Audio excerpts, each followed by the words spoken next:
zaman Zaman var. İlk defa yaptım. Amazon'da. Hype'ladım kendimi. evet. Attığım maili gördünüz mü hocam? Ne yaptın? Bana optik için atmıştım. Ha, sana attım ben değil mi? Tamam.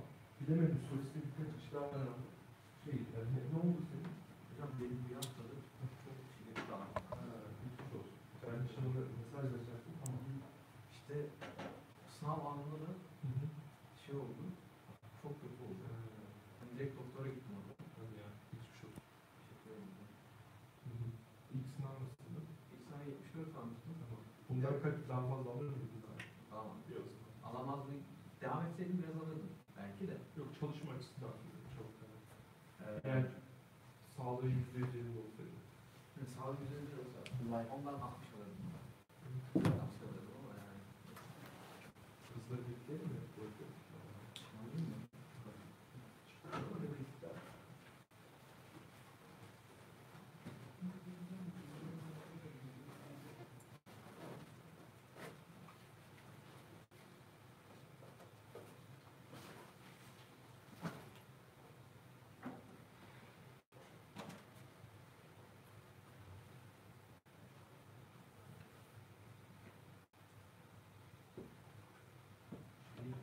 Istinye YouTube şeyinde orada gözüküyor.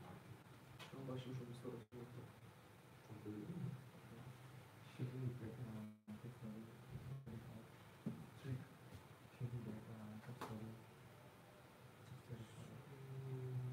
Evet başlıyor. Başlamış mı?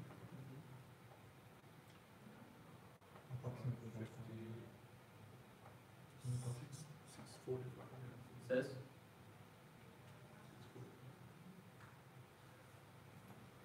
Latency var yani 200 saniye.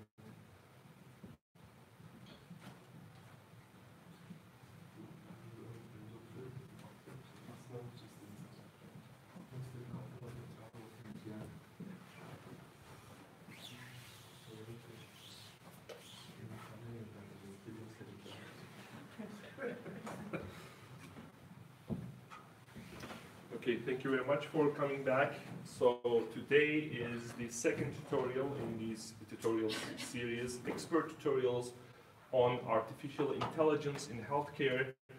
As I said yesterday, we are lucky to have Dr. Mohammed Aurangzeb Ahmed. He's both academician and he's also in the industry, working for Kansai as the principal data scientist and researcher.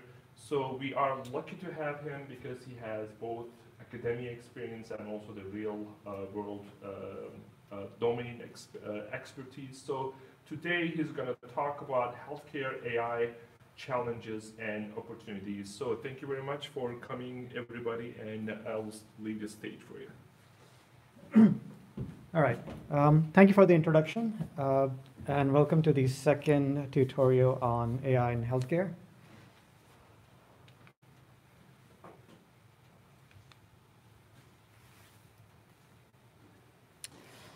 All right, so today we'll be talking about some of the more practical aspects of AI in healthcare.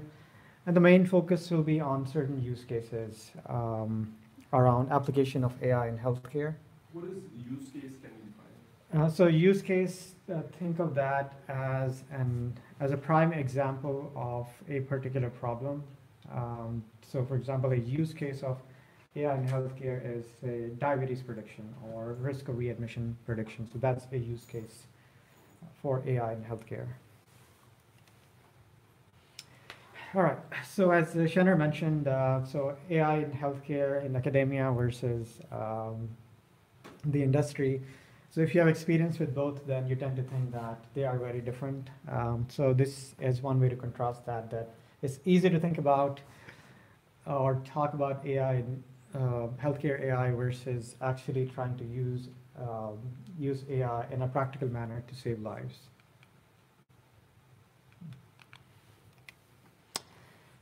Okay, so this is one visualization, what I think is what characterizes AI in academic setting versus doing AI in industry. So in academia, so you start with a hypothesis, you have some research data, it's usually sanitized or you sanitize it yourself. You train your model, you validate it, and you publish, present your results, and that's the end of that. And of course, it's a simplified view of how things are done in academia. But if you contrast that with industry, things are even more order of magnitudes even more messy. So of course, you start with a set of real-world healthcare problems, and you're dealing with data which is dynamic in nature. As you're working with the problem, there's new data which is coming in. You build your models, you use them to score things in the real world, and then you have to present those to someone or who is actually going to use those models, or integrate that in a workflow that somebody may already be using. That involves yet another round of validation and testing. There are also safety concerns that you have to think about. A lot of these things are not present in a more sanitized setting in academia. And then you have outcomes, and then from those outcomes, you go back to the healthcare problems. Another unique aspect of AI in healthcare is that, so once you build your models, you deploy your models, and you start taking actions based on the predictions.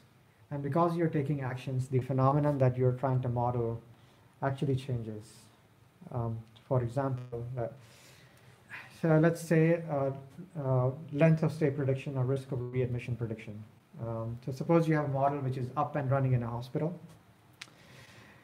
And based on the insights that you're getting, you take some actions. Say these actions result in reducing the amount of time that people are spending in a hospital.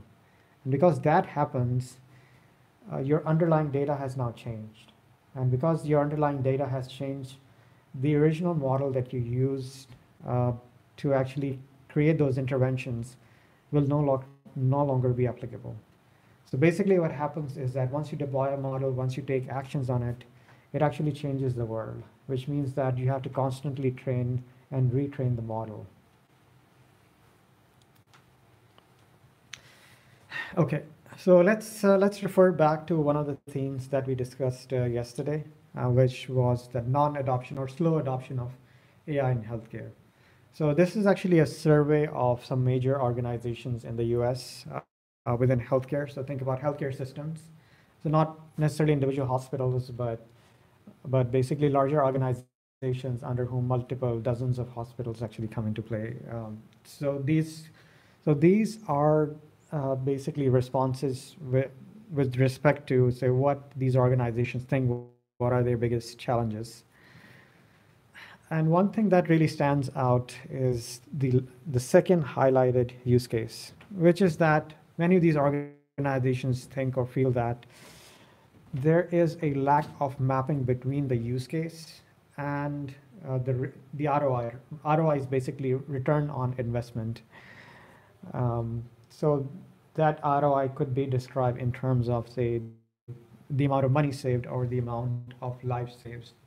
So in other words, just having a predictive model is not good enough. Mapping that to a real world outcome and then demonstrating that outcome in a measurable way, that's what matters at the end of the day.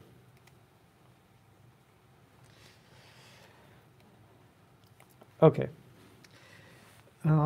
Another theme was yesterday that we alluded to was where one can apply healthcare. So this is what is known as a life cycle view of healthcare of a person. So think about, so each point, so the y-axis in this case represents their contact with the healthcare system. So of course at birth, so the mother is admitted to the hospital. Over the course of time, so they're like yearly checkups, or the person has colds, minor injuries. And so in this particular case, we are talking about a female. So at the time of birth of children, so on and so forth, until later in life, people develop diseases or complications. Their utilization of healthcare is much more. So this is an example of basically a large number of problems which are applicable from perspective of a life cycle view of healthcare. And then we can map all of these to individual machine learning or AI models. So for example, so let's start towards the end. So helping patients, for example, plan the end of their lives. So there's a set of problems known as end-of-life prediction. It's especially relevant in industrialized world, for example, in the US, where majority of the people actually die in hospitals. But if you ask people, so there was a survey done a few years ago, and more than 70% of the people responded that they would actually want to die in their homes. The opposite is actually true. So basically what happens is that the doctors actually try to save, or what they, in their minds, they think that they're trying to save the lives of the person, while at the same time they also know that they cannot do anything about to save their lives. And it's actually at the very end that they send the patients at home or for or hospice care. So the average time for that is just 14 days. So basically 2 weeks. Ideally, if you actually ask people in survey, people actually, if we can give people a warning for say months that they don't have much, that nothing can be done, but they still have that, not matter of days, but actually matter of weeks or months. Then people can use that time to put their affairs in order. So for example, if there are problems in the family, they can actually fix those. So this is a theme that occurs again and again. So this is not just, at the end of the day, not just a healthcare issue, but also a social issue, which can just be mapped to one prediction problem in this case. Okay. So the other theme that emerges is that a lot of these machine learning problems, they are not, when we map them to healthcare problems, they are not necessarily single problems. So the use case, let's consider congestive heart failure, or CHF. So in the US, and actually now globally, it's a major problem, major cause of death. So approximately 550,000 people are diagnosed in the United States alone. And so at the end of the day, if our goal is to improve the quality of lives for these people, so just addressing this as a single prediction problem, that's not good enough. So it's not that we just predict that whether the person has CHF or not, or they are going to have a case of, say, reduced ejection fraction, which is basically a measurement of percentage of blood flow through the heart each time it contracts, which is a proxy for something negative about to happen. But there's actually a host of solutions that one can think of. So we have talked about risk of readmission.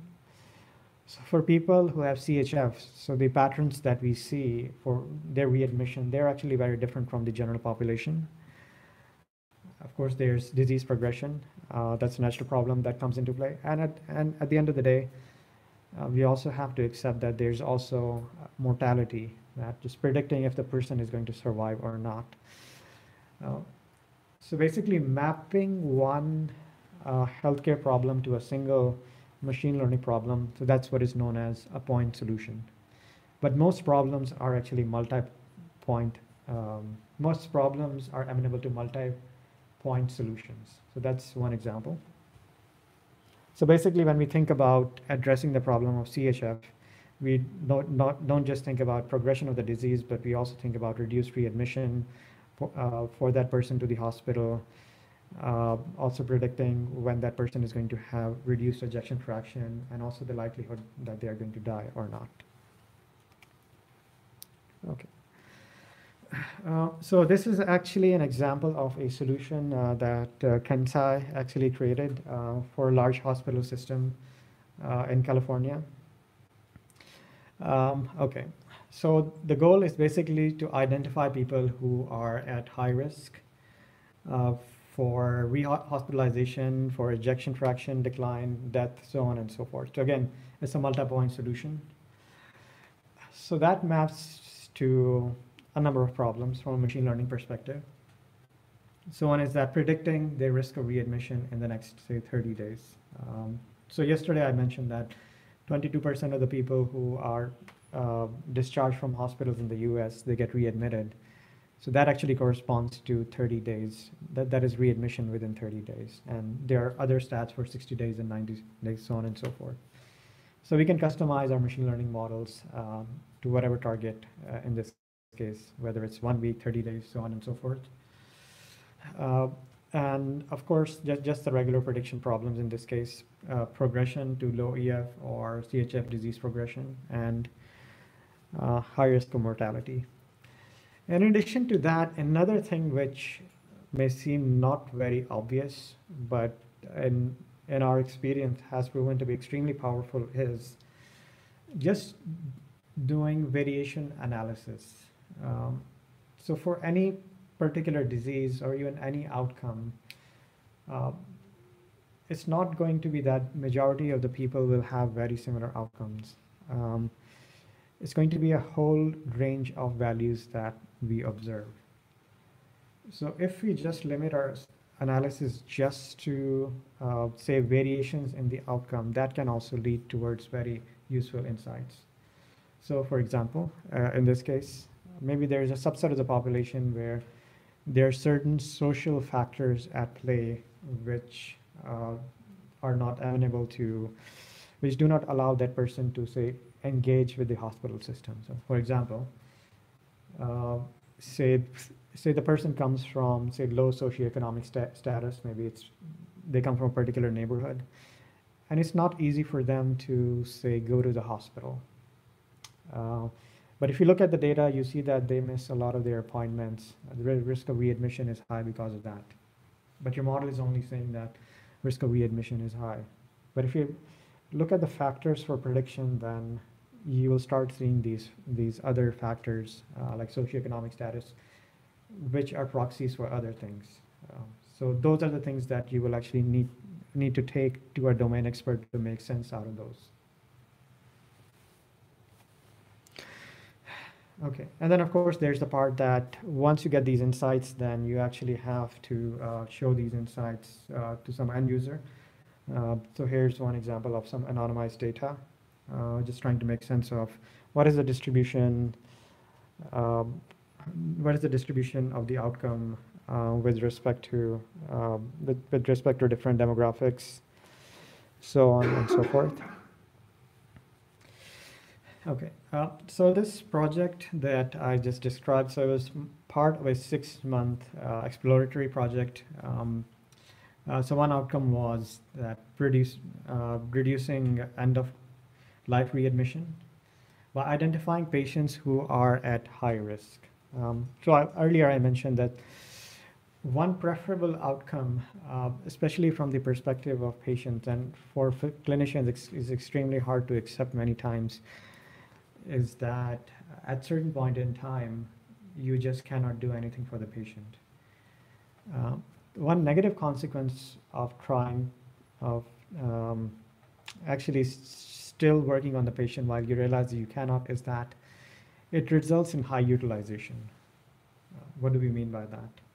So for any hospital or hospital system, the amount of resources at its disposal are limited.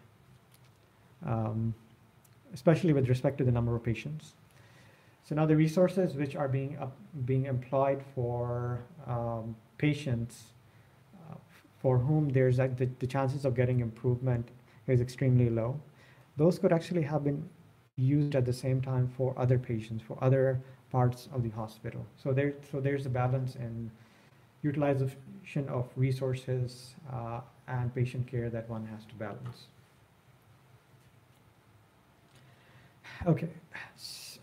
So basically, using analysis like this, so one can actually identify high utilizers, basically patients who are utilizing high resources, and at the same time, patients about whom one cannot actually do much, because every day physicians actually do have to make decisions like this. So think of this as just another data point, providing with just another data point to make that decision. Okay, so for that particular use case, so there's these are actually real numbers. For privacy reason, I cannot mention the name of the hospital, but I can still say that it's from Southern California.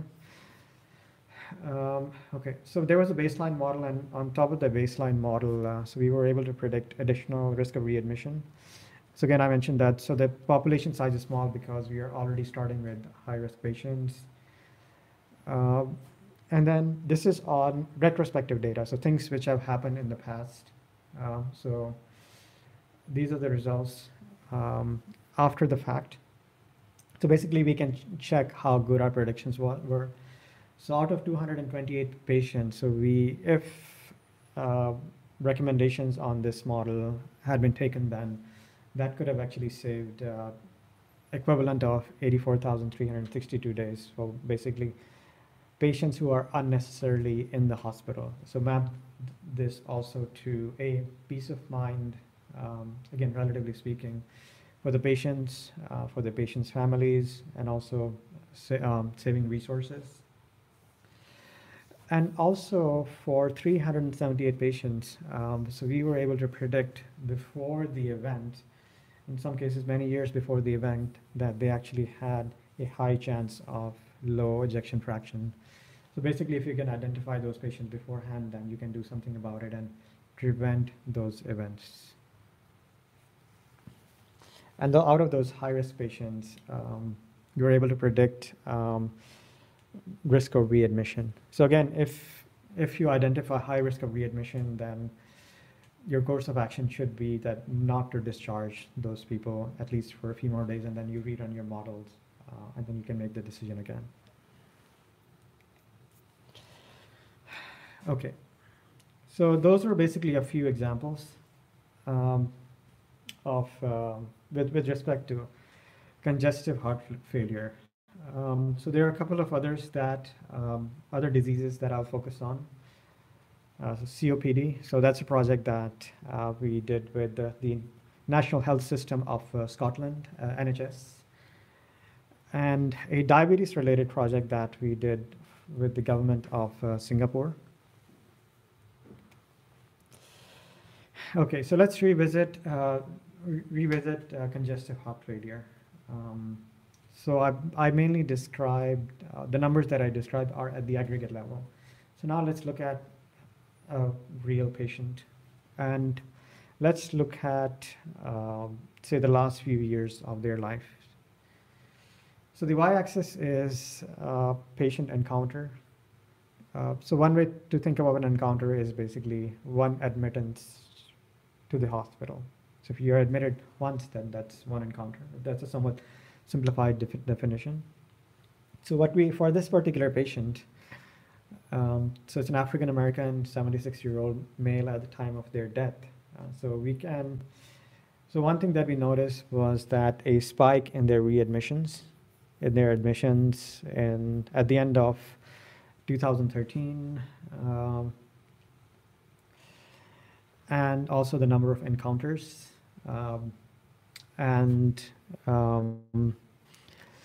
there were also other encounters associated with unplanned readmission, which is via emergency departments. So from a prediction and that person died in August 2016.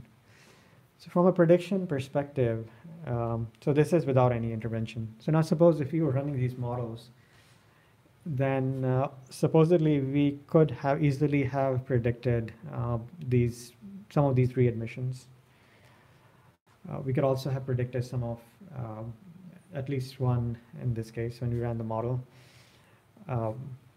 one or two instances where the person would actually require going to the emergency department.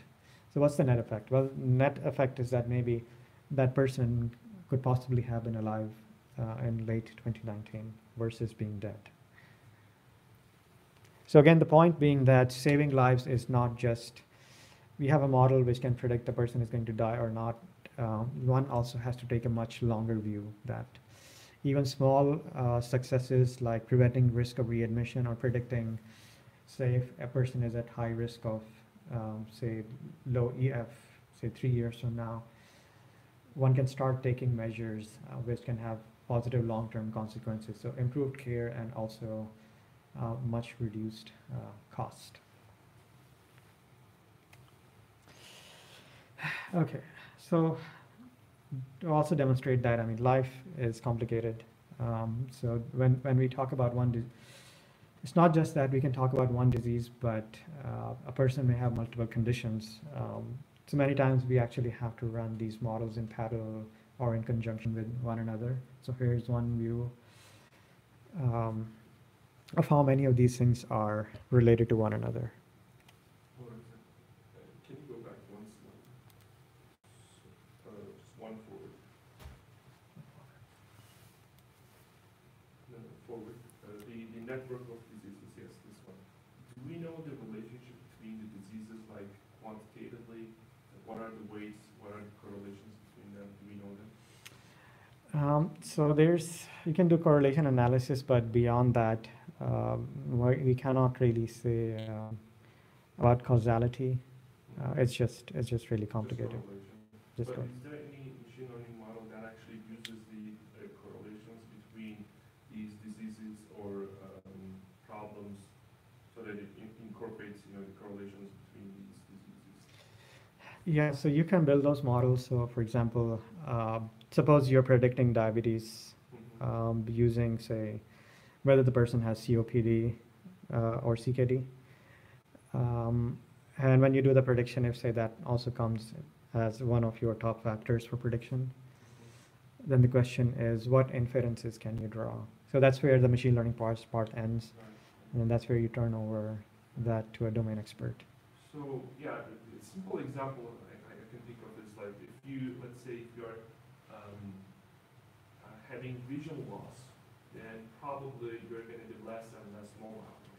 Correct. So it's likely that you're going to gain weight, and it's going to come with other problems, and so there may be such correlations. But I'm wondering if there's really extensive study on these things. But anyway, so we can talk more about it.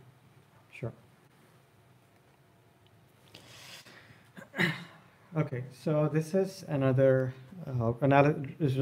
these are real-world results from another study. So this mainly focuses, again, for COPD. Okay, so here we are mainly interested in high utilizers. So high utilizers, so one thing to note is that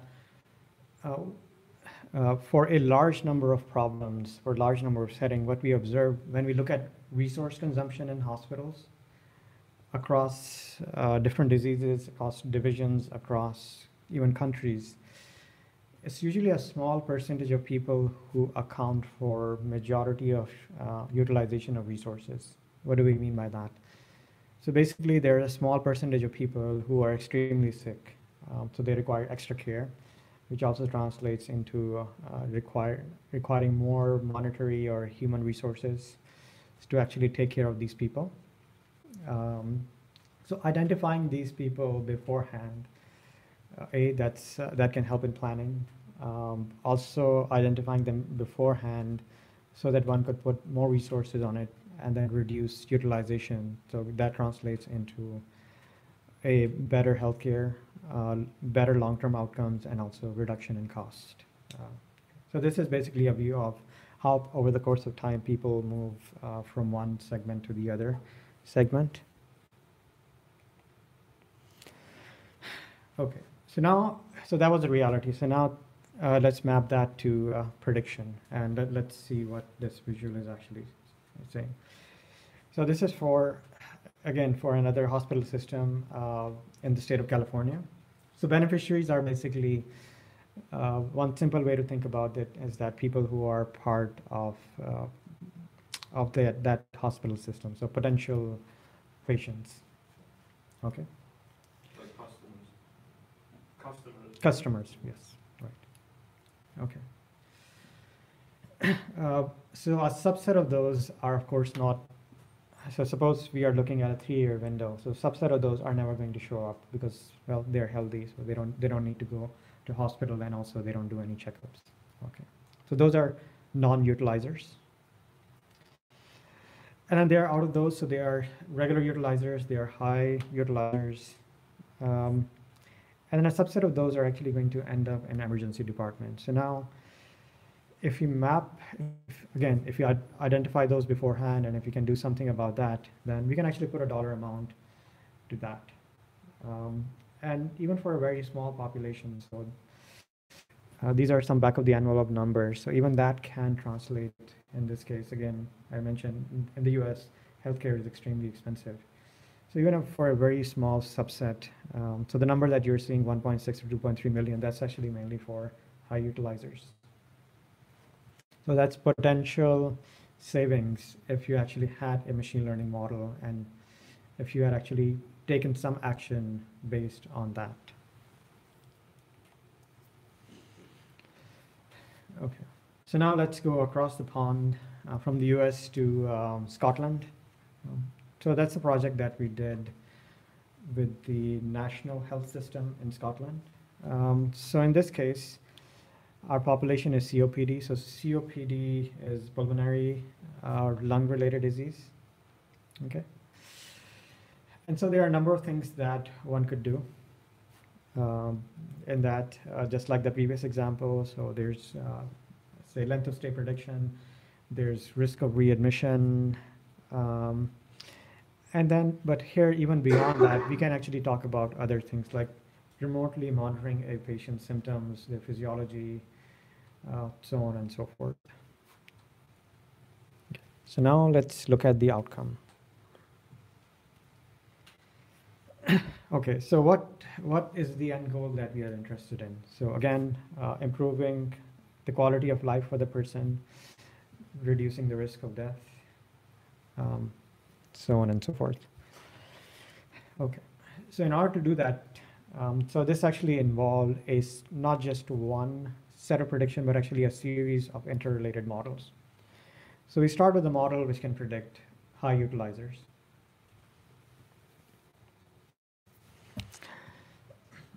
And then out of those, also people who are likely to end up in emergency departments. So if you have, say, a respiratory related illness, and again, if you can identify beforehand that whether you're going to end up in emergency department or not. So now for this, you may think that, well, maybe we need continuous monitoring, something at their home, which is continuously monitoring what their condition is. So if you have that resolution of data, of course, that's going to help more. But it actually turns out that if you just have electronic health record data, which is basically things like their vitals, their medications, their demographics, information regarding their checkups, their encounters in the hospital, even with that, you can build a pretty decent model. So again, the point being that you actually don't need very high resolution data to create a decent model. Of course, better resolution data would lead to better models. Okay, now suppose if that person is actually admitted to the hospital, well, now you can apply the length of stay prediction models and predict how long are they going to stay. Maybe if the person is going to stay longer, if that's the prediction, then that's also a proxy for some complication that they may have. So again, you can look inside the model and look inside the factors why your model is saying this. Again, even for this, you don't need very high resolution data. You can use EHR data. Okay. So now you're in the hospital, and another set of models is what are known as discharge disposition models. So these are the models which basically say that where in the hospital or after the hospital, where you will be discharged. So for example, from ED department to, say, a normal ward, say ED to say ICU, or maybe it even predicts that if you're going to go home. Again, you can make decisions based on that. So once you have done all of that, everything that I've described can be done with again, the operative word is relatively low resolution data without monitoring. And if you have monitoring, then you can actually do much more. You can do wonders.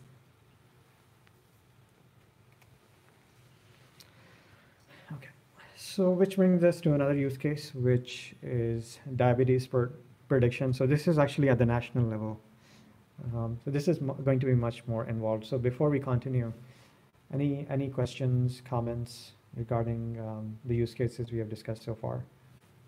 Can you come back one slide? And one, what kind of data you have for feeding your model? So are you talking about? Continuous,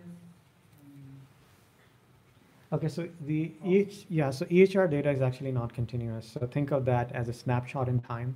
So your prior history with respect to that particular snapshot. So assuming, there's going to be missing data. So if that person, say, goes to a different hospital system, say for emergency, so that data will be missing. Or say we're talking about a hospital in, say, Istanbul, and say that person was visiting Konya, and they had to go to the hospital, that data will also be missing.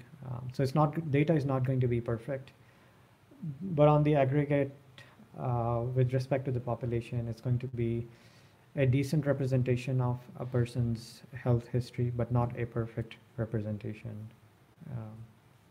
So there's that. for example, when you have 5 years of data from this machine, and you have the demographic data. The demographic data is one scale value. This is a huge amount of data. They have the same way to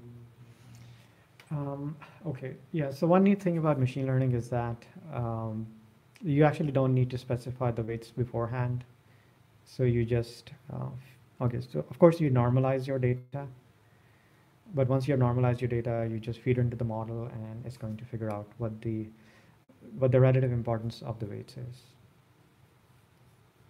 And for example, for this case, who decides, for example, should they track the heart rate data also or not? Okay, so for many of these models, especially, so I will limit the answer to electronic health records. Okay, so for many of these models, so there are 2 ways, or actually 3 ways to go about creating these models. So the first one is that, so you go and talk to a domain expert, so in this case, a physician, and ask the physician what he or she thinks are important factors with respect to the outcomes, in this case, CHF, heart failure. You take those factors, find them in your data, and you build your model based on those factors. So that's the data that you're feeding your model. So that's one way to do it. The second way to do that is that you actually take all of your features, all of your data. So if you have 10,000 different features, 10,000 things that you're measuring about that person, either you just feed it directly to the model, so like a lot of deep learning models do that, or you do some sort of analysis, some sort of correlation analysis, for example, with respect to the outcome, and then based on that, you see that, well, out of those 10,000 variables, 10,000 features, only, say, 35 are, relatively speaking, important. So you build your model just on those 35. And the third way to do that is to actually combine both of these approaches. Other questions? Yeah, so I guess a few slides before you showed a patient example for, it was again heart failure. So you said it could potentially be, if the model was deployed, it could potentially be life-saving.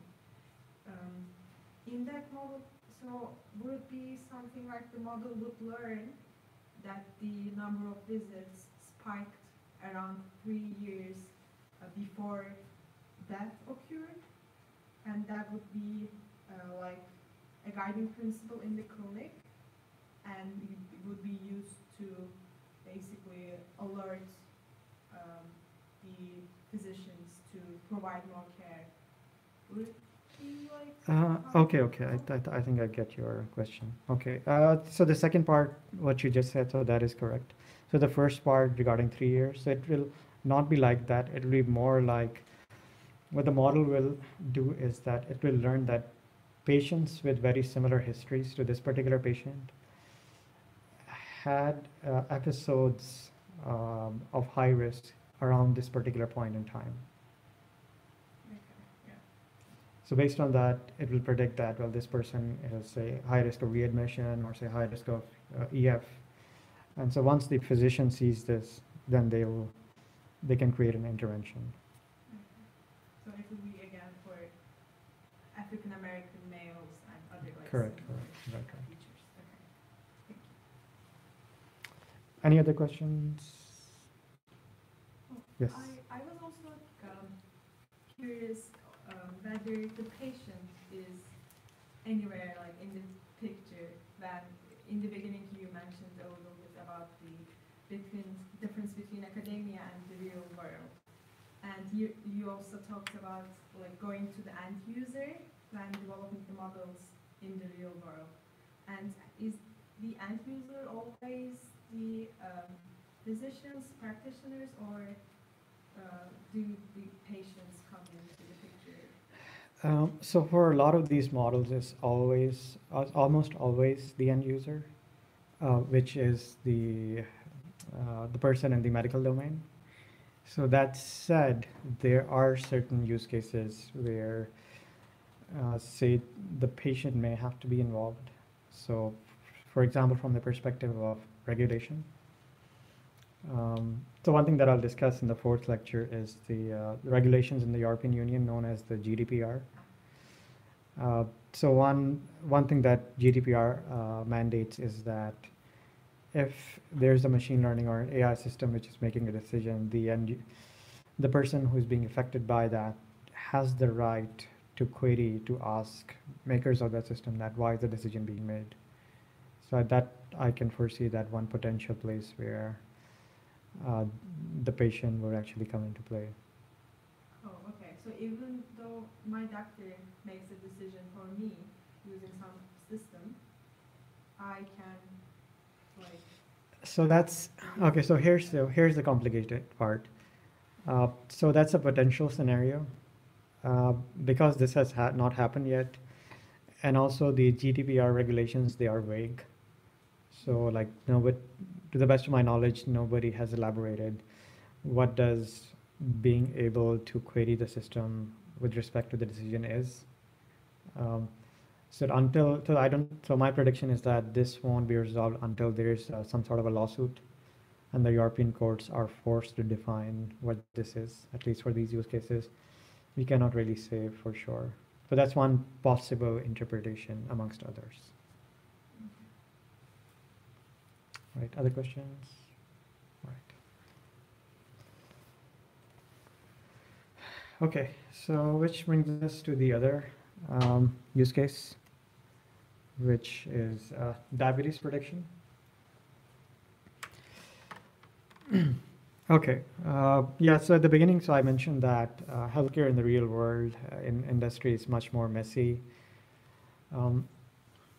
And sometimes you actually have to be proactive when you actually make these predictions and have to take a life cycle view of these problems. So one place which has been very, I would say, forthright, very progressive with respect to thinking about these problems is actually the government of Singapore. So diabetes as a global problem, so it has been global health problem, it has been growing in importance for the last 25, 30 years. So for example, in the US, it's a major cause and a major health concern, and in Gulf countries even more so. So the government of Singapore has realized that diabetes is not a big problem for them right now. So what they have done is, so they did some aggregate modeling, so not machine learning, not AI, or just statistical models at their population level. So with machine learning, you can make predictions at your population level and also for individuals. In general, statistical modeling is focused on your populations. And what they realized was that in 15 years' time, so we are talking about mid-2030s, diabetes is going to be a major health problem for Singapore. So what they do. So now what they want to do is to actually identify individuals, so not just at the population level, but at the individual level, who are the people at high risk of getting diabetes. So once you have identified people who are at high risk, now what you can do is actually target those individuals to adopt more healthy behavior. And because they adopt more healthy behavior, then over the course of time, it's also less likely that they will develop diabetes. So basically nudge them to adopt behaviors that will not lead to diabetes. So for example, say do more exercise, or say not eat certain kinds of food. So if you take this to the aggregate over the course of 5-10 years, so the aim of the government of Singapore is to actually avert this crisis before it happens. So this is a project that Kansai is actually working on with the government of Singapore right now. So it's a model, it's a system which has already been deployed.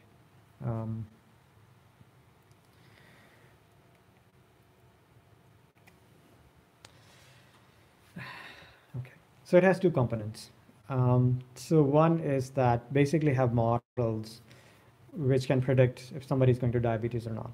And the second component is actually a recommendation system which can tell the end user, in this case, the end user is actually not just the health officials, but also an average citizen of Singapore, and what they can do or what they should do. Things that will basically lead to avert this outcome. So after this, I'll actually go into the details of this project. So I think in the interest of time, this would be a natural time to break. So let's discuss this right after the break. Shall we take questions before the break, or just Yeah, let's take, if there are additional questions. Yes. I wonder, sometimes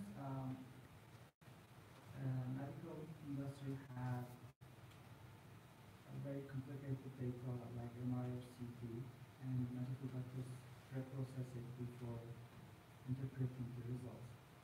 Do you use the reprocess data or raw data for your models?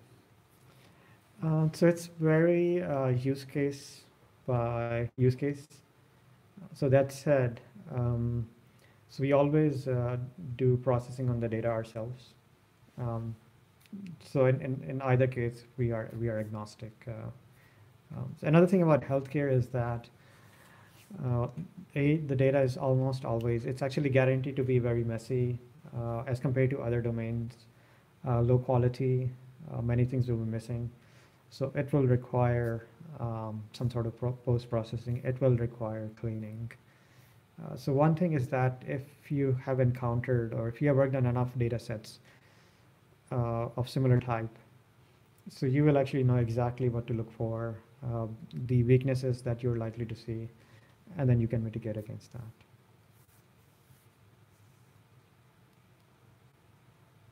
Other questions, comments? Okay, let's do a break for 10 or 15 minutes and come back, and we're going to continue.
Vay be.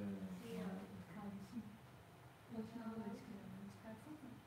Allah bak beni yoldan çıkartmışsın.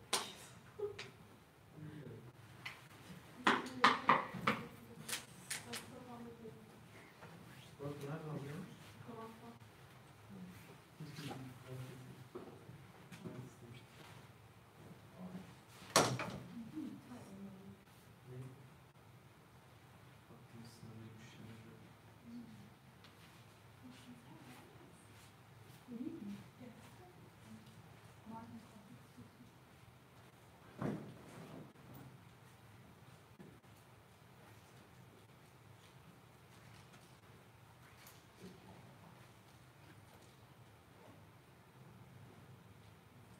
Mobilya çalışıyor, 16.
Data optimization arttı.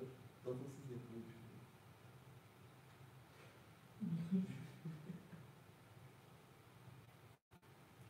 Ya da ResNet kullandım. ResNet çok öyle bir yerde.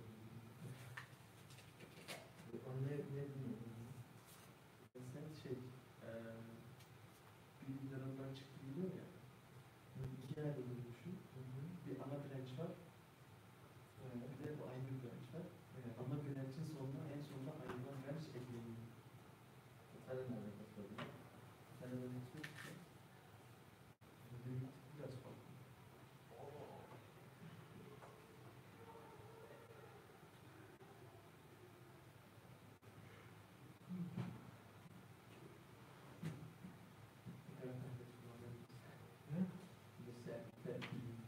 Sen onu nereden baktın şeylere cevaplamaya ki? Sesini almışsın. Bok gibi de set yaptılar. Cevapları o kadar.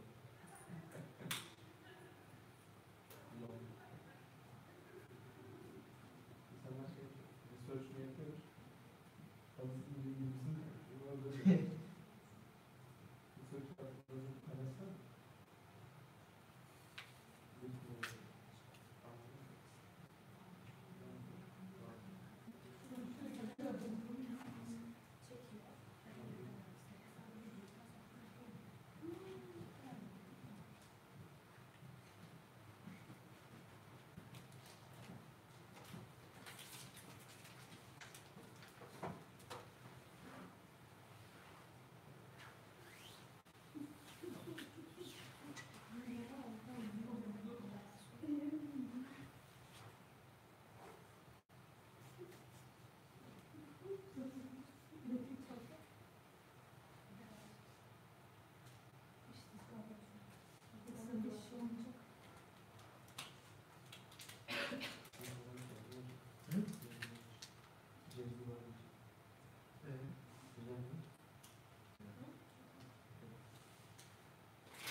Onlar belirli kullanılmadı.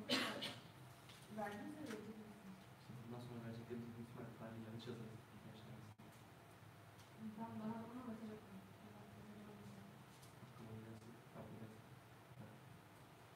O kadar da senin şeyini takip edemem, kusura bakmayın. Üyesi olduğunu duyunca Ne? üyesi olduğunu duyunca şey yapabilir. Terbiyesiz. Sen ilk önce üyenin kim olup olmadığını öğren, ondan sonra gel bana. Hadi bakayım. Bunu da söyle, bunu da cevap ver. Bilmiyorum. İstedikleri cinsinden takip ediyor. Ben bilmiyorum. Sürekli o şeyini takip ediyor. Hayır. Bir tane kim yapıyor, bir tanesine geldi.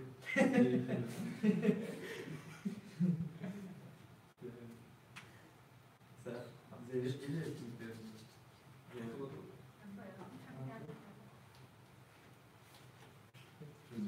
Arıyor, arıyor.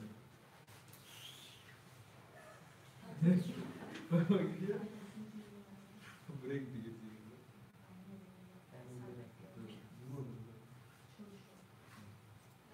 Hayır, hayır.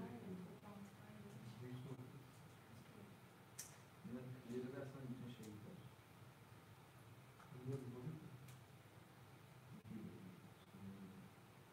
Buldu da. Lazım.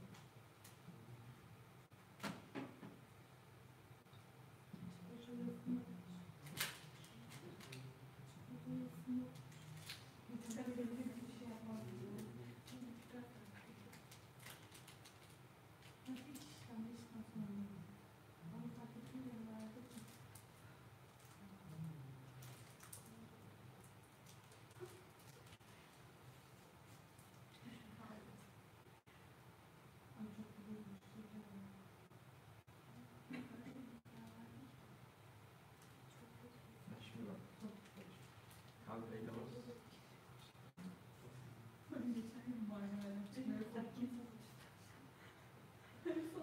İçeriye kadın beni içeriye böyle girdi. Ben de babam başlasam ne olur mu acaba? İleride kadının başıyla girdi sana. Gerçekten. Kadın kafası buradaydı. Ayakları şurada girdi içeriye. Dün mü galiba o kadar çok esiyordu ki Marmaray'ın o giriş kapısı var ya, yani çıkış diye var ya, kadının biri yamularak girdi içeriye. Dedim herhalde çıksam uçacağım falan yani, çıkmayayım işte. Korktum, çıkmadım.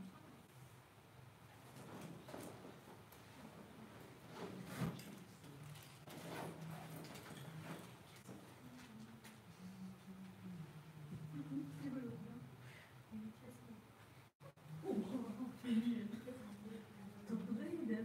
Kahvede içti, kapıyı da alın yeter.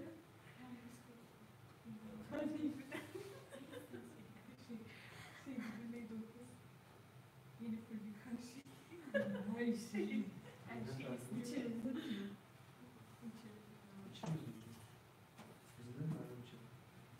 Son bölüme aldıydı. Sanki böyle yapalım.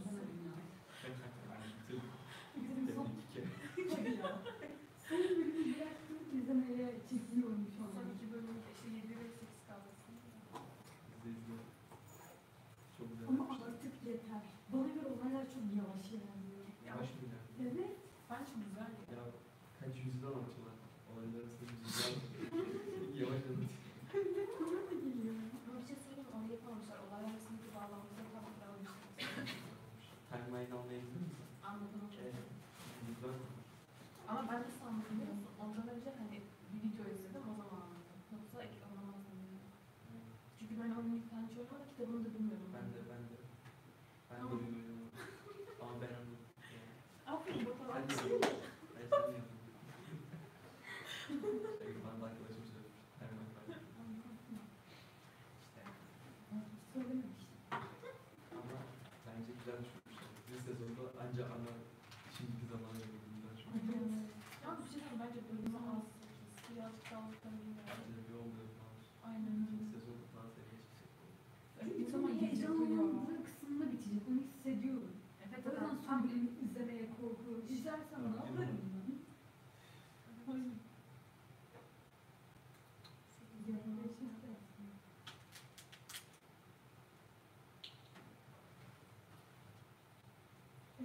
olduğun karakter hangisi? Gıcık olduğum karakter. Var mı? Şundan lazım. Şey var ya. Yemek yerim. Ne? Arzu sanırım. Ne ben o şey okulun ismi. Hatırlıyor musun? Tuzla'daki bir tane çocuk var. Sevgisini mi hatırlıyorsun? Öğretmenliği. Ay evet uyuz. Meğerse işte değişten bir şeyler olmuş. Sen ciddi misin? Çekirdeğişten neymiş? Tamam spoiler mi? Ya siz işte niye de bitirmeye devam ediyorsunuz? Batuhan ya. Sus işte yani niye ciddi değilim. Zaten sen tüm spoilerları almışsın. Hayır ya ben bilmiyorum. Ben sadece şey biliyorum. Asıl hani mezun Ya olduğum. al devam et. Bu şeye devam et. En büyük yolu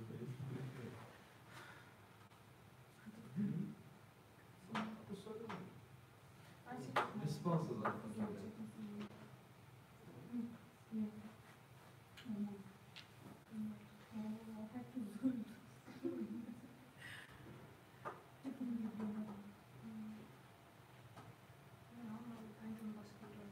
Cini kafa tutmuş kadını. O sen de çok iyi.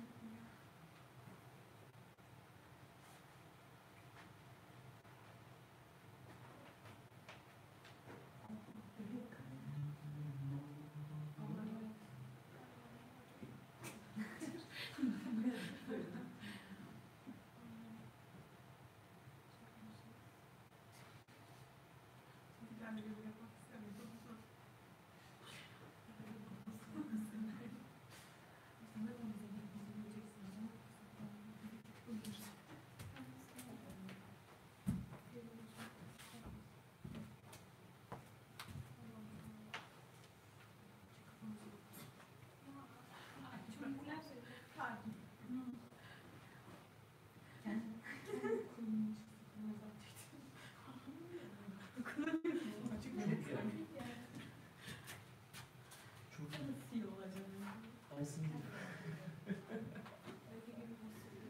Fotoğrafını filmini Bir şey söyleyeyim sana çok güzel.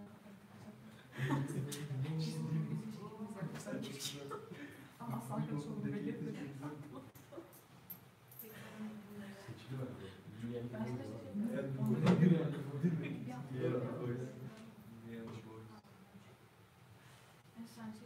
Şey de olabilir.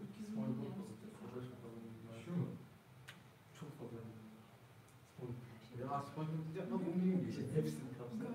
Üst çatı SpongeBob. Hep fazla. Yani çünkü çok uzak şey. Aynı bir tarafımızda var. O reklam başlamadı. Ama en hızlı Ya ben hocamın çok nasıl kaç Yok, iki adım olması gerekiyor. İşte şey tezi. Yok da gelmiyor. Gel. Ama ben çok anlayacağım.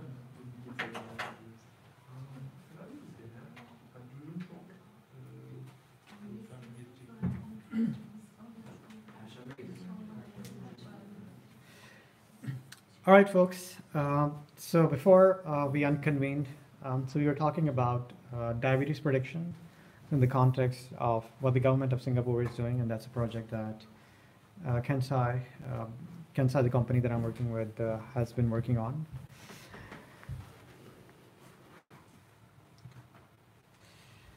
Okay, so this is actually a really good example of thinking at the level of population health. So basically trying to prevent a disease, a condition in the population even before it happens. So that's part of what is known as the war on diabetes. So in practical terms, how does that actually work? Okay.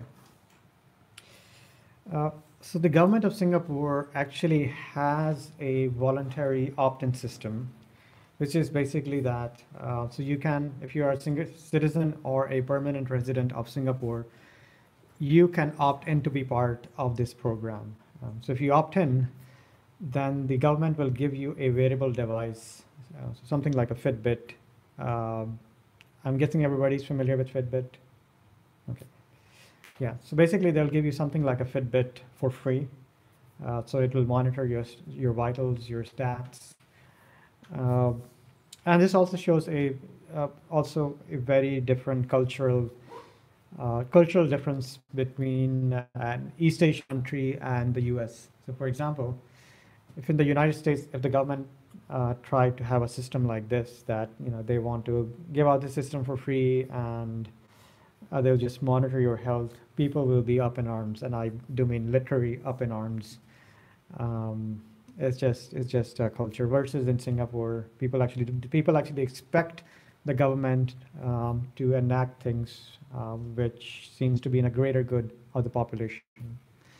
So basically, another reason that when designing these systems, you also have to think about the local culture and how will that impact the deployment of these systems. Okay, so now coming back to the example of Singapore. So you can opt in, and actually more than a quarter of their eligible citizens have opted in.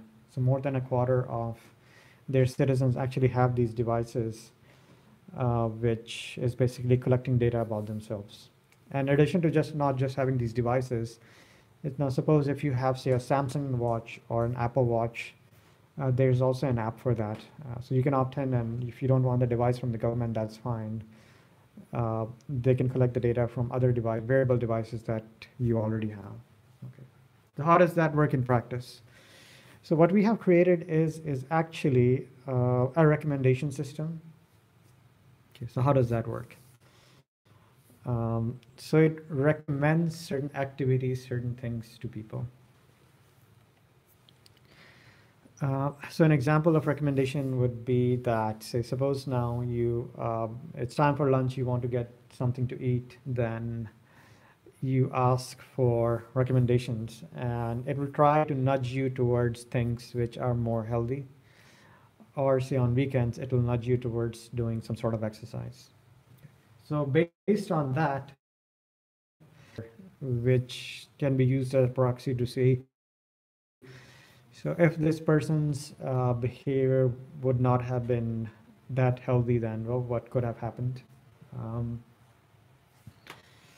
So maybe we avoided that person going to the emergency department, and that again translates into utilizations of healthcare resources. So we could say that, well, we saved, if that had happened, because that did not happen, then well, we saved $17,000 Singaporean dollars in this case, so on and so forth. So this is so graduation in this case is basically utilization. So basically how much you can say using the system or acting upon its recommendations. Predicted graduation 3 months. So basically they start listening to the system before it was anticipated.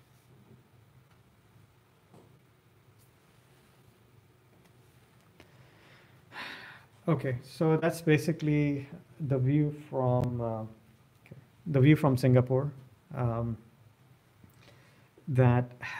So to summarize, it's a system where where a government is actively nudging its population to adopt certain healthy behaviors, and it has visible and positive outcome. An outcome which is measurable over the course of a year. So suppose the system is deployed, it's not that you'll see results in a week or a month. This is a year over year, a long-term project. Okay. So another major problem in the United States is what is known as LWBS, or left without being seen, which is that, so in yesterday's talk, so I talked about the problem of going to emergency departments, and again, unless you're visibly bleeding, they won't take you seriously. Sometimes you have to wait for 6, 7, 8 hours just before the doctor actually comes and sees you. And I can talk from personal experience that even I myself have waited for 3, 4 hours just before the doctor comes and just checks you. And well, the doctor is just does something and you're actually done in 10-15 minutes. Um, so especially in larger cities in the US, that's a big problem in places like New York or Chicago. Okay, so now as you can see, if this is the case, then what's going to happen is that there are going to be some people who will just get really annoyed, especially if your problem is not that big. And I suppose, say you were having a really bad stomach ache and it was late at night, your doctor is not available. You went to the emergency department at say 10 p.m. and then you waited for 2 hours. And then around midnight, you said, well, tomorrow I have to go to work. I still have stomach ache, but I just can't wait this long. I'll just go home. So that's what is known as left without being seen. Okay. So there have been a number of studies around this, and what has been observed is that that for people who leave without being seen, at least for a subset of them, whatever problem that they have may actually get exacerbated over the course of time because maybe it was something serious. It did not get checked in time, and now it's going to get worse and worse. And they did not follow up because they had negative experience. So it turns out that 1 in 50 or 2% of people who actually go for an appointment, they actually leave without even before being seen because the wait time is extremely large. Okay. So how do we mitigate that?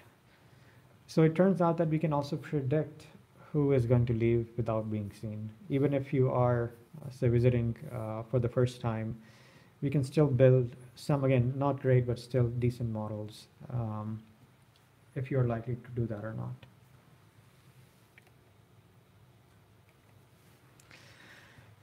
Okay, so what is the end goal here? Well, the end goal is that, now suppose if you're one of these people who are likely to leave, and so we know that how long you have been waiting. And if you're flagged, and so this system, so the output from this system, now suppose it's say updated every 5 minutes or every 10 minutes. And then we observe that, say in the emergency department, there are 3 patients, and then one of them, so they have been waiting for say 70 minutes. It's actually, their turn is going to actually come in the next 6 minutes. So that's basically the patient at the bottom. Acuity level, you can think of this as level of severity in this case.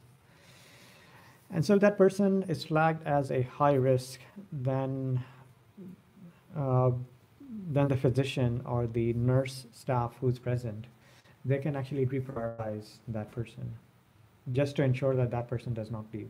So in this case, if it's knee pain, and that person is just going to ignore it, what is the alternative? The alternative is that this is just going to exacerbate the problem.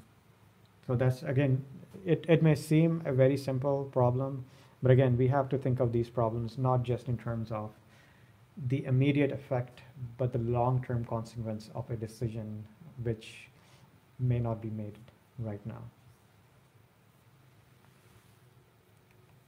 Yes. So what is the, I guess, like, is it possible to kind of misuse this system, like misused by the patients? Because, Can you elaborate on that? like, something like that. In time, probably people will realize some patients with similar conditions are being prioritized, right? And they might try to, like, find out why that is the case, and, like, basically try to behave like the patient who would be, like, seen before them. Trying to, maybe it's the demographic data, and in that case they wouldn't have much to do, but because, like, basically they would try to hack the system. Because the model would be making this decision based on some data points, right? And if some of those are modifiable by the individual in time, people would probably discover that, like, just by observation. there's a slight chance. Okay, it's There's- a very yes. slight chance. Yes. But like your family members, people you know, like you talk to them about their emergency department visits, and then you could try to, play the system. Is that like is that considered as a risk? So that's not considered a risk, at least not right now. I think that also assumes that people have sufficient experience with going to emergency departments, and I'm sure there are people like that. So even in the case of emergency departments, there's a subset of the population who are also considered what are known as high utilizers. Yeah. So people who just end up in hospitals very often. So I would imagine that's possible, but at the same time, I think the percentage of such population would be sufficiently low that it will not affect the overall working of the system. And again, the other thing is that it's such type of prioritization. I think that's also at least being informed by AI or machine learning system is relatively recent. Yeah. So I think it may take some time before we start seeing people trying to hack these. It would be interesting to see that. Yes. So for the second one and the third one, the acuity level is the same. Waiting times and the arrival times are comparable. Why is there such big risk? Okay, so this is on. So what you're seeing on screen is just very small slice of all the data that we have access to for that person. So think of that there are other hundreds of variables which are not listed over here. So the model predicted that for that particular person, although the try-age time is higher, that person is a lower risk Okay. or a higher risk. So is it usually a dashboard that the receptions see and make a decision that take one of them? Like if one of the visitors is flagged, then he or she would take her or him first. Is that how it works? That's yes, that is exactly the scenario. And so when we deployed this system, so one of the biggest, I would say, validation for this system was that.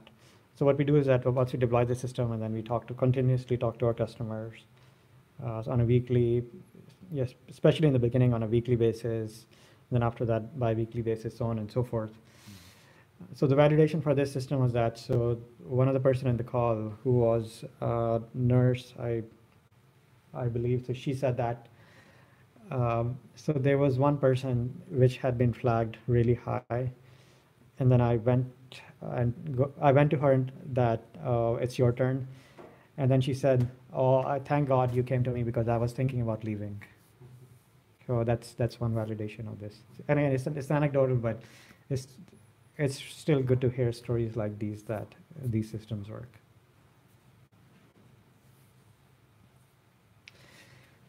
Okay, and then going back to the first question, so the other thing which is observed is that, again, going back to not necessarily just hacking the system, but just being an aggregate effect, is that so one issue that we see in the US, especially in large cities, is that there are a set of people who end up in emergency departments extremely frequently. Like you see them every other day. So there are multiple, which may sound really strange. And also I believe also in less so, but we also see this phenomenon in the UK. And so the reason is that these are people who are homeless, they don't really have any place to go. Some of them may have, at least a small subset of them may have, say, even mental health issues. They don't really have family. And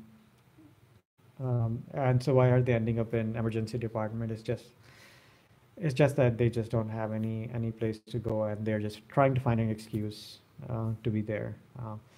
To solve that problem is, again, you can identify those people through machine learning and even predict. But to solve that problem is not that you need just better machine learning models, but you actually need also an indicator that you also need better infrastructure, at least in those neighborhoods. So again, sometimes these problems what you get, the output that you get from these machine learning models, they're also indicators for larger societal problems. So that's why you need domain experts to figure out what's actually going on.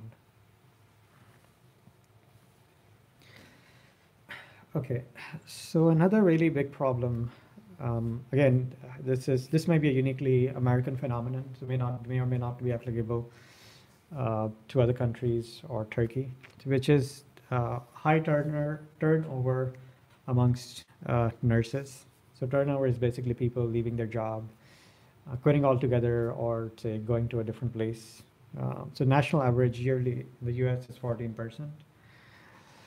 And there's some back of the envelope calculation that for one person who leaves, it can cost from say 25K to 85,000 US dollars. So for this particular system that I'm discussing, so the average cost for a person leaving is $85,000.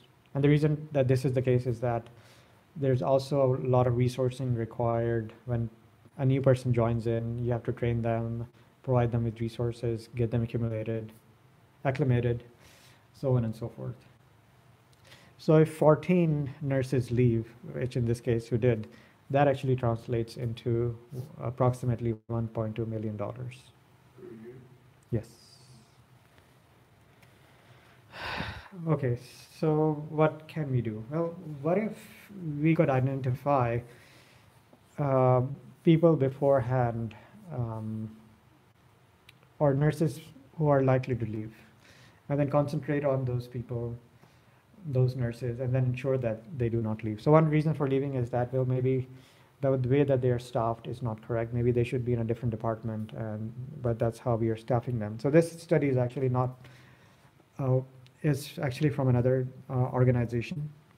So they developed this assessment system, set of variables which they collect, and then which can be put into a machine learning model. Then it predicts if that person is likely to leave or not.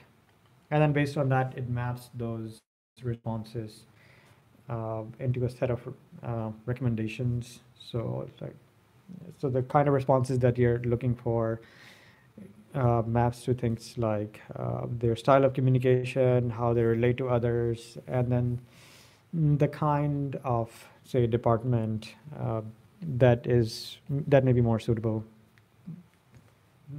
to them, and then basically create a score based on that with respect to different departments. And then based on that, so basically what the system is doing is that, well, that person is more suitable to department X versus department Y. Okay, so what does that mean from a practical perspective? So if we can identify this beforehand, then again, we can use this for changing resources.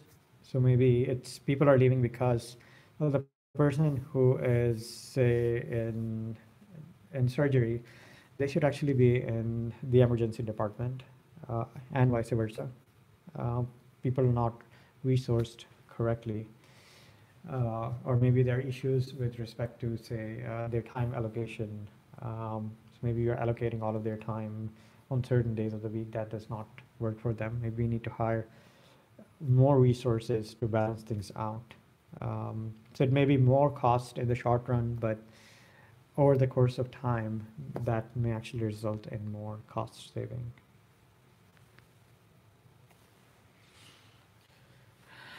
Okay. So also in healthcare, so there are a number of models which have been used historically and even now, which are known as scoring models. So these are not necessarily, and actually majority of them are not machine learning models.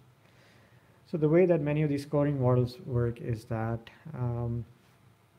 so they are usually a set of questions, a set of observations that people ask. They are put into a model. So again, this model could be a very simple aggregate model. So you have factor A, B, and C, sum them together. If the value is greater than X or Y, then make this decision. If it is not, then, well, make a different decision. So here's one example. So what is known as the maternal early warning trigger. So which is that for women who are in maternity, what is the possibility for high likelihood of maternal death? So there are a set of questions. So you put into the system, you get the output, and you make a decision based on that. And so this is a flow chart of how that is done. So the details of the system. So those are how this is being done. So that's less important. So what is more important is that there's already a system in place. Okay, so let me describe first a few of these systems, and then I will describe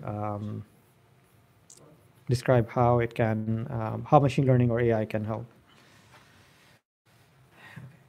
So another system is the Emergency Severity Index score. So again, very similar idea. So you have a set of factors, you input those factors into a model, and your output is basically that a risk score, and you make certain decisions based on that. So one problem with many of these systems is that these scoring models were actually developed in a lot of cases 20, 30, or even 50 years ago. And those were based on single studies. So somebody looked at some data set consisting of, say, 30,000 patients, or even 3,000 patients, developed a scoring system, and then it proved to be useful, and then everybody started using it. So as you can see, one problem is that, again, it's just based on one particular data set. It may not be generalizable. But then the question is that why are people using it, or why have people been using it for the last 40 years? It turns out that that's because alternatives are not available. It's just the best thing there is, and nobody actually bothered to actually look at a larger version of the same data set and run the same analysis again. So where machine learning or AI, where that can help is that basically we can take the same data set, feed it to a machine learning or an AI model, and we can also get very similar risk scores. But now the difference would be that there will be some sort of prediction associated with it. And what we end up is that models which are potentially orders of magnitude better than just simple risk scoring models. So like there are a number of places in the US where people have actually started using this. So here's one example. And towards the last lecture, we will actually go over a much more detailed example with respect to that. Okay. So now let's look at another example which puts together many of these examples that we have discussed so far. Okay. So think of emergency department again. So here the idea is that we want to predict the number of patients arriving in an emergency department and their associated acuity or severity in the next 2 hours, 4 hours, 6 hours, so on and so forth. Or even do that for the next month or 6 months. Okay, and then you can combine that with other problems that I just described. So now first you'd predict what is the number of people who are likely to arrive, say, in the next 2 hours. And then you can also combine that with, well, how long are people going to wait when they come? So, and what is the risk of left without being seen? So that's the second problem which interlocks with that. Okay. So here's actually an example of a real-world dashboard so this is a system which is actually used by a hospital system in Seattle. It's a system that we created. So it's basically, so the past is a ground truth, so something that we have observed, so that's the reality. And also the current, what we are observing. So current can change because new people may come in. And predicted is basically what we are predicting for the future.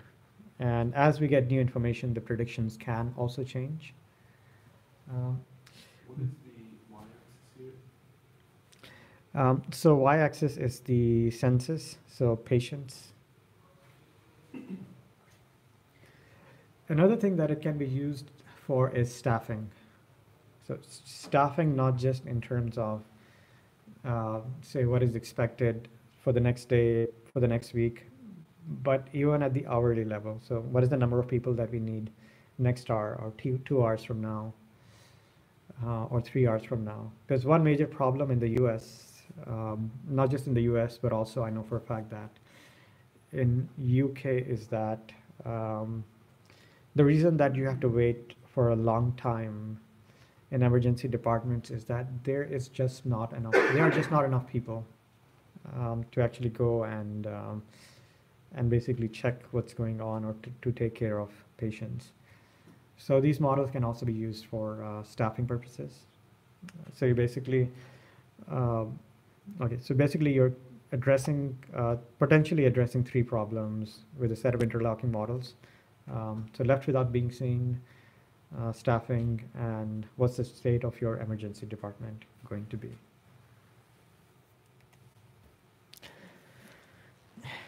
Okay, so here's another view of that dashboard. Another thing that it's showing is that what is your current capacity and your expected capacity. So one reason for the wait is that, well, there's just not enough staff. But the other reason could be that there's just not enough space in your ward. So in this case, the dashboard currently says that, well, there are 36 patients, and so the text reads that there's availability is for 9. So we extrapolate that to the future. So and we can also predict that what is the expected number of people who will be discharged out of the hospital or to other departments. So whatever the differential is, that basically tells us what is the current census or the number of people in the department. And if the differential is greater, then, well, that means that we cannot accommodate that. Because another thing that happens is that emergency departments can also get filled because of capacity. So this is a phenomenon which is seen sometimes in the U.S. in large cities. You say there's a sports game, so there's say American football game. So people, for example, after the game they'll get drunk, and because of that there'll be commotion. People will get hurt. Emergency departments would get filled. So if you can also predict that beforehand, you can also use that for resourcing, not just within a particular hospital, but across hospitals. So if you predict that, well, you will be filled in the next hour, then even before the new calls coming in, you can start rerouting them to if you have other facilities, then to other facilities that you have within the city, or maybe if there are other hospitals not related to you, but you can start redirecting them even before the event occurs. Okay. So the other thing is that there's also, so that was at the level of hours, days. We also observe seasonality or regularity of behaviors over the course of weeks and months. So again, going back to our staffing problem, you can also use this to make rough staffing decisions beforehand. And as you get more data, or as you get closer to the date, you can improve your predictions. Again, at the end of the day, it's a question of granularity. Actually, before we talk about this visual, are there any questions related to some of the use cases that we have discussed so far? Yes. Yeah, I guess I didn't quite understand the data used for the nursing staff example, like deciding which nurse should work in which department of the hospital. So, yeah, what type of data? Okay, so that's also the same thing so the kind of information, the question that we saw on the screen, that's also a subset of questions or characteristics which are available to us. So there are two main sources of data. So one is basically a standard set of assessment that different organizations have developed. So that's one set of data points. And the second is just their history of engagement with the hospital system. So basically, just using these two sets of data, we can predict, so we can create two sets of models. So one is who is likely to leave, and the second set of model is what is the department they are more suitable for. And so I'm just curious, like a nurse could work in in a particular operation room for like 5 years, but she would be such a bad nurse. And is there like a performance review? Is that included in this data? Okay, so there are two. Yes, yes. Okay, so that would be a data point, but so there are two slightly different problems here. So one is that the person's performance. So is that person a good nurse or a bad nurse? So I think that's an orthogonal dimension. So what this model is concerned about is, regardless of whether that person is good or bad, is that person going to leave or not? So basically leave the hospital or not. So that is the specific problem that this particular model is addressing. So I would imagine that to define if a person is good or bad, you could presumably build other models, but that's not what we are doing over here. Okay, yeah, I see. Okay. Because there's some penalty associated with, from the perspective of the organization, just training a new staff, putting resources in that, and that literally translates into thousands of dollars. So that's why they want to reduce that event. Okay, it's like once a person is hired, how do we best utilize? Yes, yes, yes, correct. Right. Other questions, comments? Yes. When you have a model using data at the medical center, you have a model, and can you use that the same model at another medical center, or when you go to another medical center, you need to add data there to the model, or you just need to replace the data? So in general, so there are two things one could say. So one is use case by use case. That said, in general, you would actually need to retrain the model using the local data. So in general, that works better.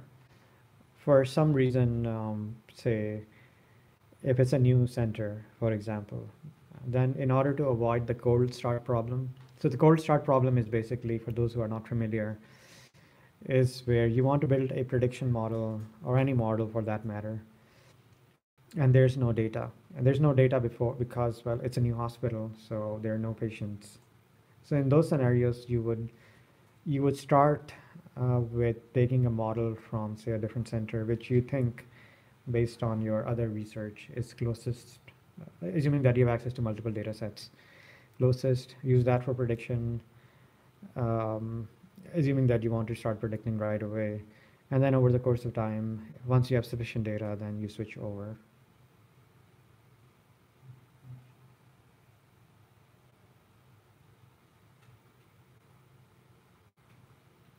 Other questions, comments, clarifications?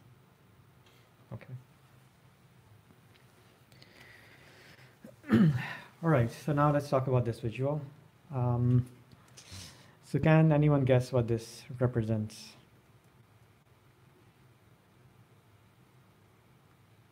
Animal trap? Okay. Yes. An animal trap with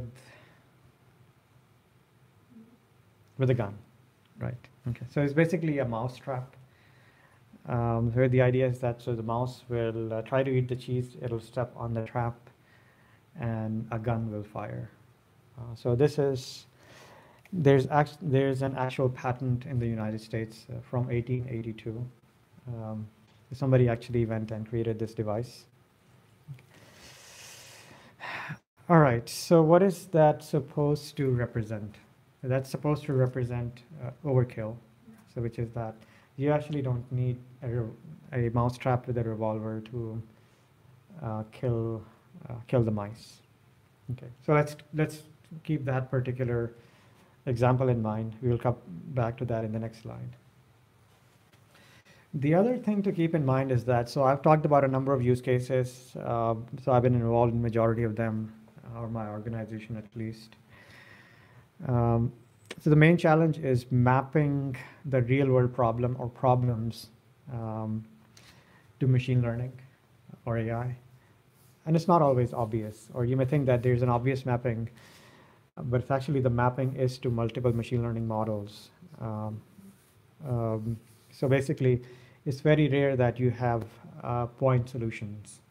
So for example, many of the applications that we see in radiology, so those are examples of point solutions. But most problems in healthcare are actually not like that. A lot of them actually have non-obvious solutions, or a lot of them actually have consequences beyond what you actually created them for or planned them for.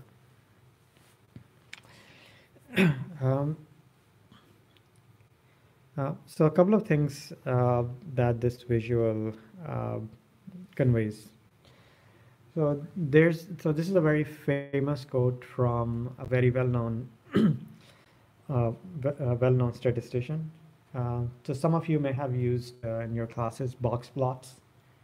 So that actually comes from this particular statistician, George Box. Okay. So basically what he's saying is that all models are wrong, but some models are useful. Why is that statement true? It's because models at the end of the day are an approximation of reality.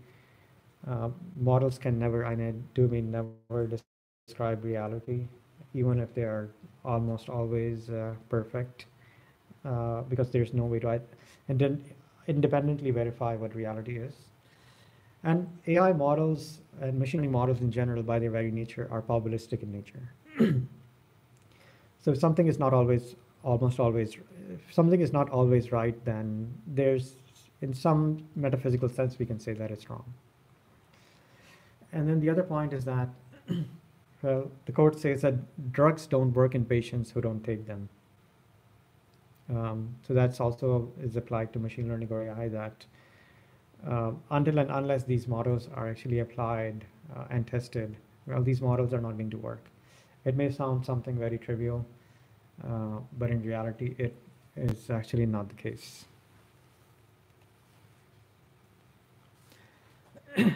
So one of the things that we look for in applied AI in healthcare is actionability. So as I mentioned multiple times before, especially in the last lecture, building AI or machine learning models is actually not very hard. It's actually mapping those models to create something which is actionable. That can actually be hard. So the classic example that I've been giving is that, well, if you just have a model which can predict how long somebody is going to stay in a hospital, well, it's actually not very difficult to create such a model. But translating that into something which is actionable, which can actually be used to reduce that time, that's where the main challenge in AI lies. So this requires actionability. And how do we get actionability? And so it requires that, but actionability also requires that we have accuracy, we have transparency. It also requires that the models that we get, they are fair. And we need to take into account other factors like the consequences of the models, are they far-reaching or not? So for example, recommending an operation versus sending a person home. So if you get this decision wrong, then, well, that's a matter of life and death. And also we have to take into account that, well, the cost of what is the cost of an incorrect decision? So if you have a model which can classify a malignant tumor, what if you misclassify it? Even if you have a model with 85% accuracy, that still means that it's going to be wrong 15% of the time. So thinking about that, and then lastly, maybe by actionability, by our predictions, maybe we can discover something new, something we were not aware of previously.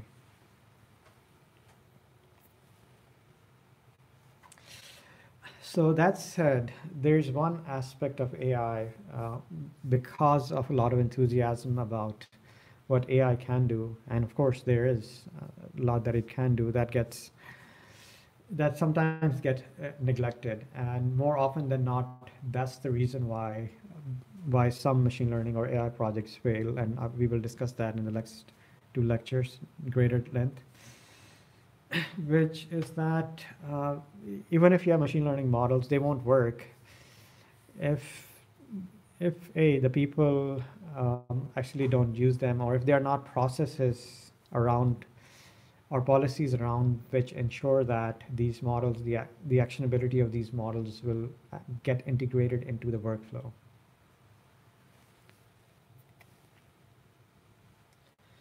Okay. So with that in mind, so where can we point AI in healthcare in general?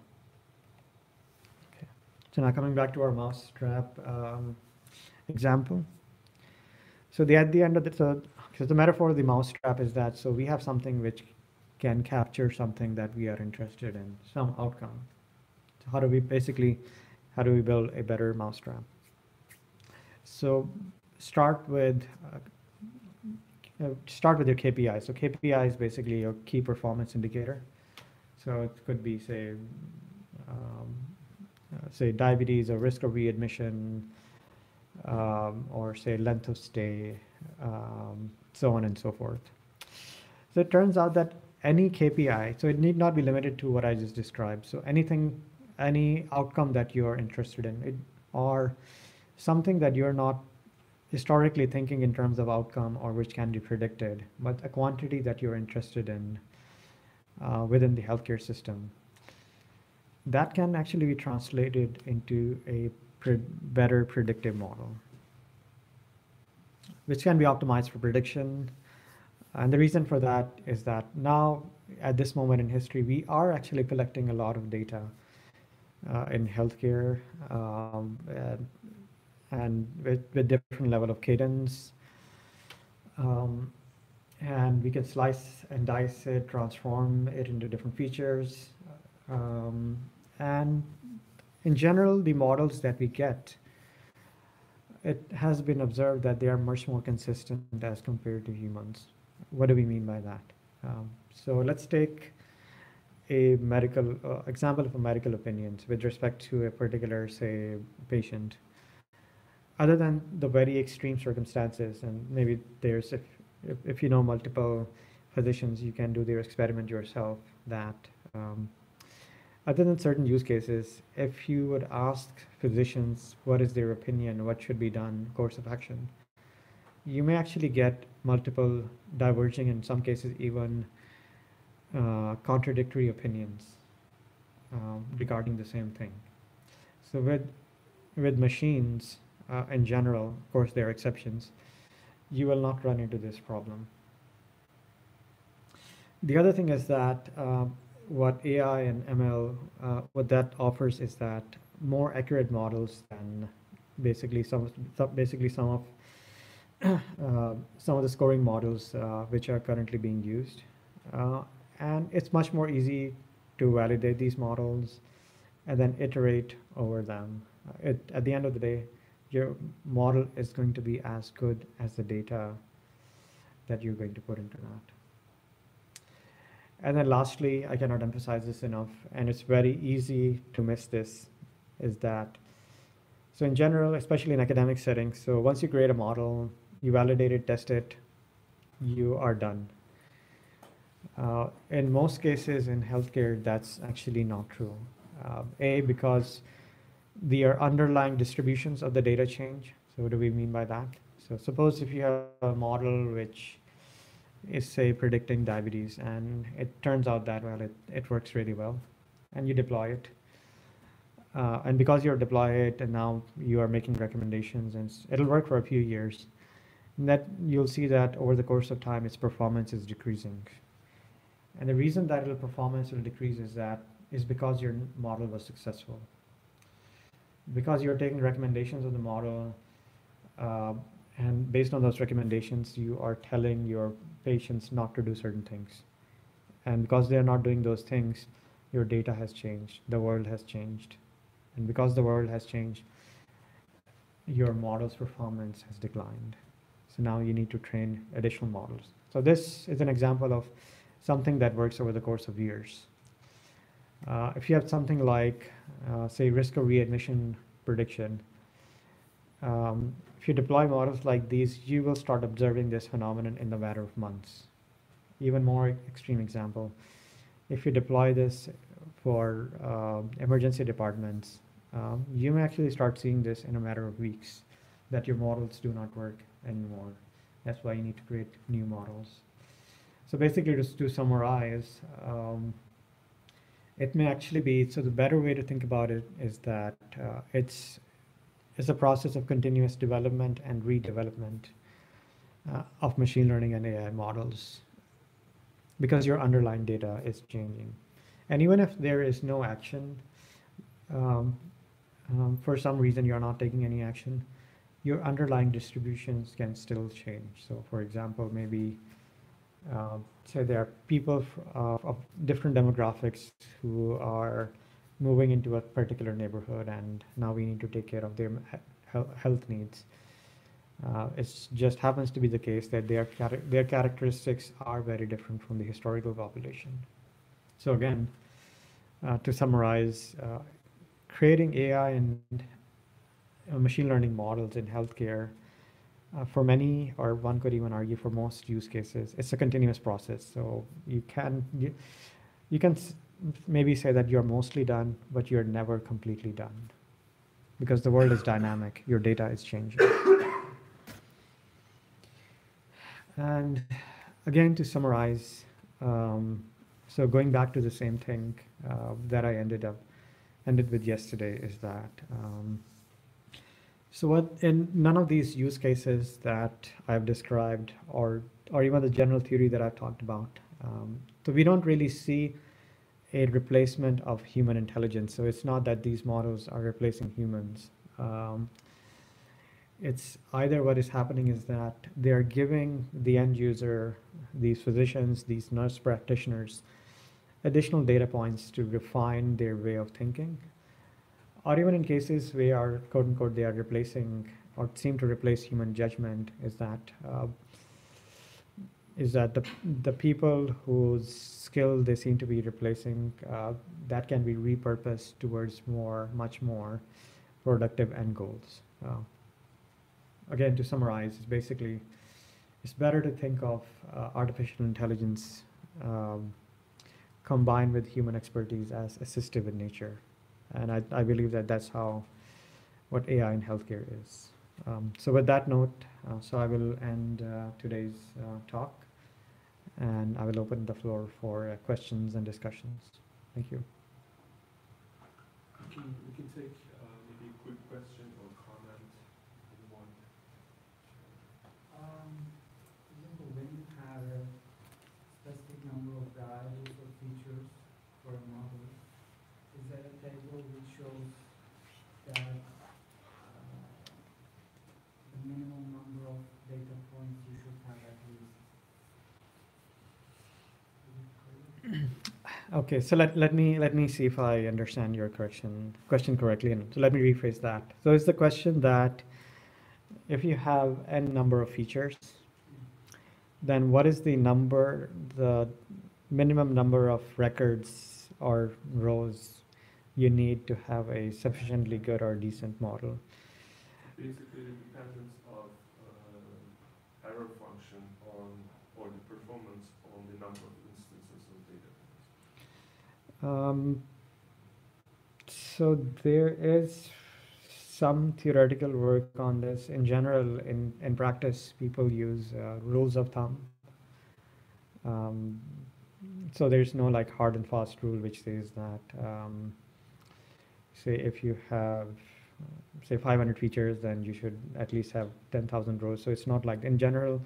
That also depends upon how much, even before doing anything, um, if you just do a simple analysis on how much variance can be explained by the variables that you already have, classes, do something like PCA analysis or information gain, that can give you some idea regarding that. And more often than not, what you see is that with limited data sets, if you look at the distribution of your outcome classes with respect to your variables, you do see an overlap, and then you realize that, well, um, it's going to be very difficult to discriminate between these classes. Once you add more data, then you start seeing the separation. Any other questions? It's not a question. I just want to say, like, what the Singapore government doing is like extremely cool. And I'm a medical student. I'm like, I really want to work in such a system. I think it will be like a huge advantage in terms of like finding doctors, like healthcare workers in general as well. It's because yeah, if you intervene before things get worse in chronic diseases, that is the key. That is like so important. Yeah, that's a really good observation. I mean, in the U.S., I mean, this is a massive problem in Gulf countries like UAE, Qatar, Saudi Arabia. This is also a massive problem. So it also shows that, in general, their government is very forward-thinking, versus in all the other places that I mentioned. So I have some friends who are working in specifically on this problem, but it's after the facts, a problem which is already there. It's likely to get worse. Now they're trying to solve it. So I think the Singaporeans have the right mindset to think about population health.